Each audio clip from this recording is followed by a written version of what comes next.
speech is 4 to 6 minutes, not 5 to 7. But good morning, fellow Toastmasters. I can't tell you how thrilled I am that my first speech is about my favorite subject, me.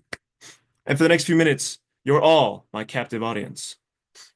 Most of you recognize me already. My name is Robert, and over the past few years, I've been on a journey of self-discovery and identity formation that I'm sure that most of you have already gone through in life.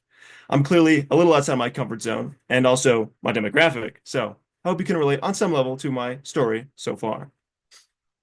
Believe it or not, but my fear of public speaking unknowingly led me to my current major in broadcasting. Allow me to take you back to the year 2021. It was my senior year in high school, and the COVID pandemic was in full swing. I was attending all my classes from home, like most students at the time.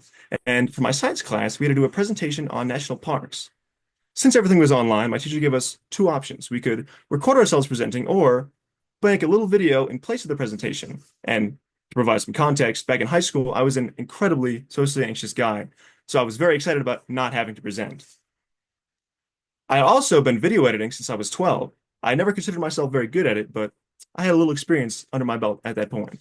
So I threw together a nice video, basic motion graphics, chill music, nice voiceover, nothing special. Didn't put too much effort into it, but I was happy with the result. Then the day for presentations arrived, and I stared nervously at my screen as my teacher played my video. And as it ended, I awaited his feedback. He thought it was amazing. He loved it. He wrote a really long email praising me and suggesting I pursue it as a career, which at the time was huge for me because I had never seen any academic success before. I was a very bad student in high school, and I almost didn't graduate. But his email inspired me to pursue something in video production.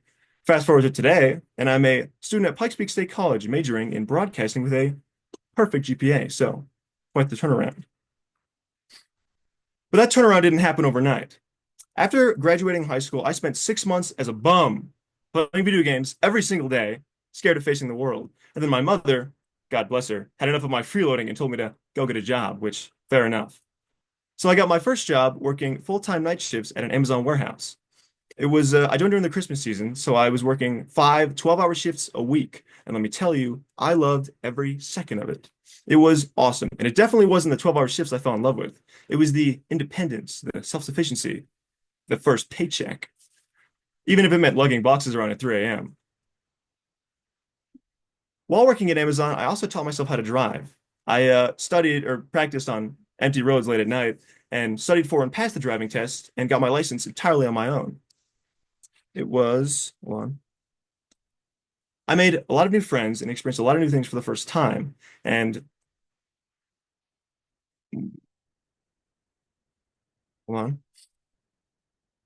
On my off days, I was still on the night shift schedule, so everything was closed and nobody was awake, and the streets were completely empty. The world was a blank canvas for me to paint with my newfound freedom. Even just talking about it now has me feeling incredibly nostalgic, despite it only being like 2.5 years ago. But during that time, I also got really deep into self-help.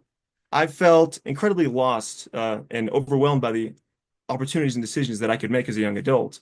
And my unhealthy way of dealing with this was to become very judgmental and indifferent. And it doesn't take much to imagine how that made me kind of a jerk. So, self-help was the life preserver I felt I so desperately needed. To make a long story short, over about a year and a half, I completely reinvented myself. I changed my values and the metrics I used to measure myself. And even though it was an incredibly painful and wildly uncomfortable year and a half, I'm happy to stand before you as a person I'm proud to be with values that make me happy on a regular basis. So, why am I here? I'm here because I'm always striving to be a better version of myself, and overcoming my fear of public speaking seemed like a natural next step. When I first got here and you all invited me up here to say a few words, I felt my heart race and my anxiety rise. But instead of backing down, I thought, oh yeah, this is exactly where I'm supposed to be. Because in my experience, growth only happens when you step out of your comfort zone. And I can't wait to see where this club takes me. Thank you.